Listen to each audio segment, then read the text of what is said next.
बुवा दाजुभाइ दिदीबहिनीहरू, यतिखेर पनि ममाथि के तलवारहरू छन्। मलाई जस्तै सर्पहरू मरे कि मरेन थाहा छैन, तर तिनले मेरो शरीरमा हालिदिएको विष बोकेर म आज पनि बाँचिरहेको छु। मेरो शरीरमा ती सर्पहरूले डसेको विष अझै पनि बाँकी छ। म यो विष लिएर पनि लड्छु, यो विष लिएर यो विष लिएर पनि लड्छु। यो शरीरमा एक थोपा रगत रहन्जेलसम्म म लड्छु। म यहीबाट बताउन चाहन्छु, जेनजी भाइ बहिनीहरूको रगतको एउटा थोपो पनि खेर जान दिन्न, एउटा थोपो पनि खेर जान दिन्न। हामीले कोसिस गर्यौँ, चितवनले कोसिस गर्यो, आमा बुवा दाजुभाइ दिदीबहिनीहरू, रगतको एक थोपो नछुवाइकन हामी बालेका माध्यमबाट, मतका माध्यमबाट देशलाई ट्र्याकमा ल्याउनको निमित्त हामीले फुल बोकेर एउटा क्रान्ति सुरु गर्यौँ। चितवनले सुरु गरेको निलो क्रान्ति। कसैको पनि काखरी दिएको थिएन, कसैको सिउलो पनि पुछेको थिएन, कोही कुरा गुरी भएका थिएनन्। हामीले तर यिनले तेरेन, हामीले गरेको शान्त विद्रोह यिनीहरूले तेरेनन्। यिनीहरू लाभका भूत थिए, बापले मानेन।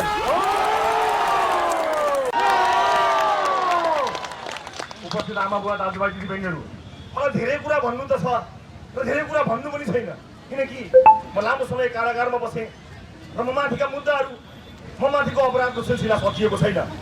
मलाई झुटा मुद्दा लगाउने सरकार अपदस्थ भएर हेलिकप्टरमा झुन्डिएर भागे पनि,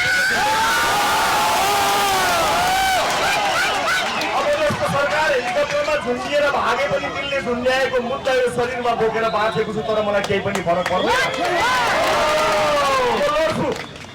मेरो व्यक्तिगत माग मुद्दा केही पनि छैन। मलाई मेरो व्यक्तिगत जीवनको लागि केही चाहिएको होइन। यो देशको परिवर्तनको लागि कसैले लड्नै पर्छ, हामी लड्छौँ। यति मात्र भन्न चाहन्छु, यो सरकारलाई जेनजीको मागमा र जेनजीले केका लागि बलिदानी दिएको थियो, त्यसमा अडिग भएर बसोस्। सरकार हामी साथ दिन्छौँ, अडिग भएर बसोस्। सुशासनका लागि जेनजी भाइ बहिनीहरूले आफ्नो यो भूमिमा आफ्नो रगत चढाएका छन्। ती आमाहरूले आफ्ना सन्तान चढाएका छन्, ख्याल गर्न पाइन्न। यहाँ रविलाल सानेको मुद्दा ठुलो कुरो होइन, देशको भविष्यको मुद्दाको ठुलो कुरा हो। आमा बुवा दाजुभाइ दिदीबहिनीहरू, तपाईँसँगको भेटघाटलाई मैले अर्को पटकको लागि अलिकति लामो भेटघाट सोचेको थिएँ, तर आज यति ठुलो उपस्थिति भइसकेपछि मनका केही कुराहरू भन्न मन लागेर म यहाँ उपस्थित भएको छु।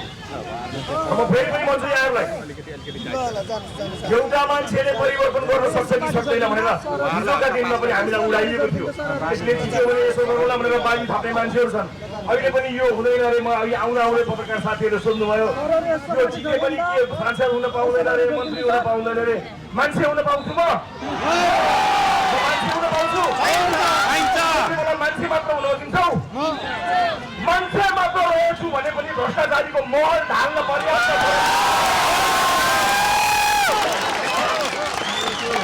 मान्छे मात्र रहेछु भने पनि भ्रष्टाचारीको महललाई खरानी बनाउन पर्याप्त छ। रविलाल खाने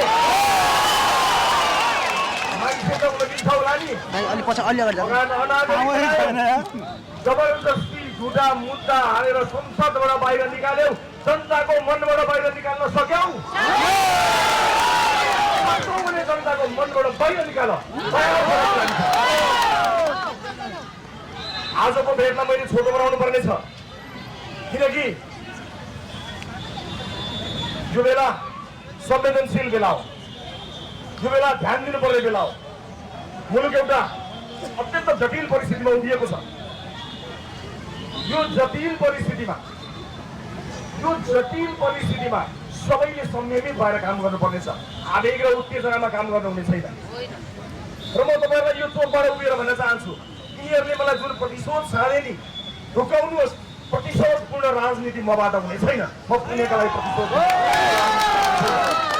म लोकतन्त्रमा विश्वास गर्छु, प्रतिशोधमा विश्वास गर्छु।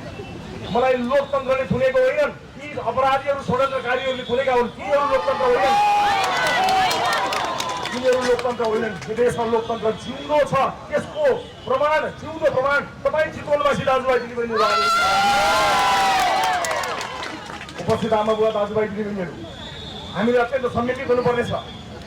मुलुक जुन अवस्थामा आज आएको छ यसले एउटा बाटो लिने तयारी गरेको छ। यस्तो अवस्थामा हामीले भोलिको बाटो तय गर्नुपर्नेछ। अत्यन्त